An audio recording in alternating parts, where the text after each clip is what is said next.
everyone, welcome back. So today I'm going to be reviewing Etude has this lip product. It's their Syrup Glossy Balms. Unfortunately, number 2 is sold out. Once you open it, this is how the packaging looks like. You have to twist the cap to the right. You push the bottom to have the product come out, and it actually doesn't come out a lot. It comes up in small increments. You can actually bring the product down by twisting it at the bottom, just in case you pushed out too much.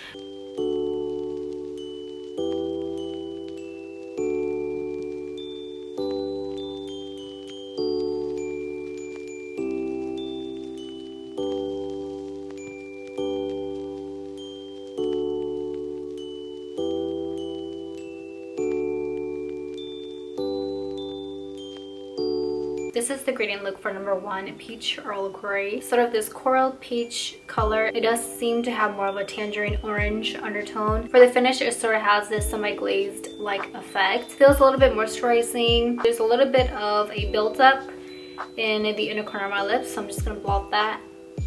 Semi-waxy, doesn't feel sticky. It's quite similar to Romance Glossy Melting Balm, which recently came out. There are some slight differences. You can see a little bit of that gloss-like effect, but it's not super glossy. It's semi-dewy. It does feel a little bit thick, but moisturizing.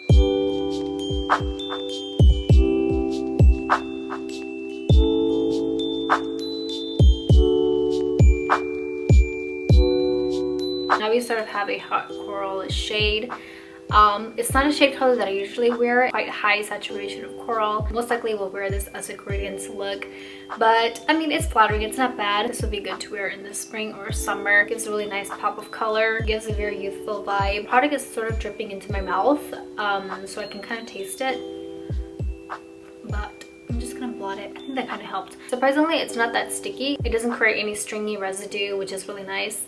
You do have to blot a little bit of the excess product, but other than that, you should be good. As for the effect, it's not as glossy as I imagined it to be, but I mean, it still has a little bit of some gloss. Very subtle and natural gloss. It smells very sweet. It is quite strong, so if you're sensitive to scent, I would keep that in mind. Let's go ahead with the transfer test. Not much of a stain left. Now my lips feel a little bit more sticky.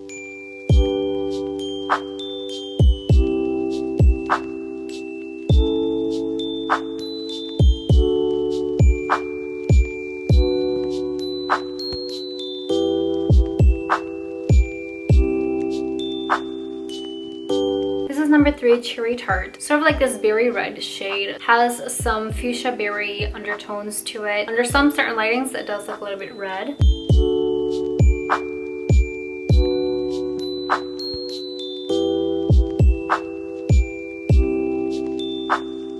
It got on my teeth. Watch out for the teeth transfer. Now we sort of have this magenta red, quite pigmented. A little does go a long way. Creates a pretty good blurred effect.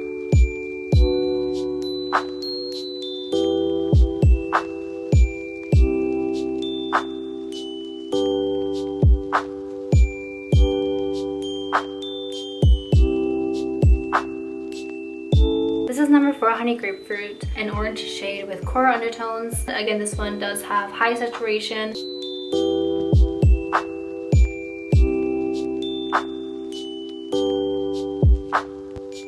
Now we can see more of the orange hues. Probably really good lip tints if you're doing a photo shoot and there's lots of lights.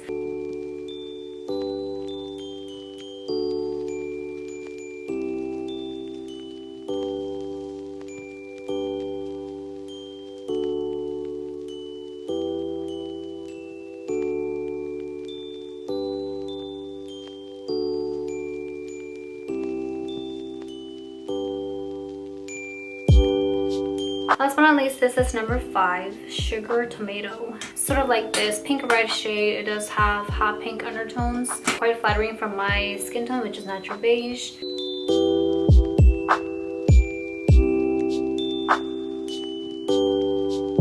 Now you can see more of the red. If you look up close, it has more like a fuchsia pink color because of its high saturation. It looks red. I don't know what it is, but it's stuck in my teeth now. It dried on my teeth. Can have a little bit of harsh edge, so I would just make sure that you blend it well because it is highly pigmented. Sometimes when the color doesn't work for you, you just have to make it work for you. So what I did was mix number 1 and 5. I have it on my lips right now. It seems to look a little bit better. So it's quite interesting to review. It's really similar to Romance Lasting Melting Tint, and I probably will be reviewing these in a different video. Not really sure how I feel about it. For the formula, it is a little bit tricky to work with. Although there's no stringy residue, you have to make sure that it doesn't get in your teeth. Scent is a little bit overwhelming. For the shade colors, it is a lot more pigmented than I thought, but you can just easily mix these. So that's all for today's video. I hope you found it helpful. Thank you so much for watching, and I will see you in the next video.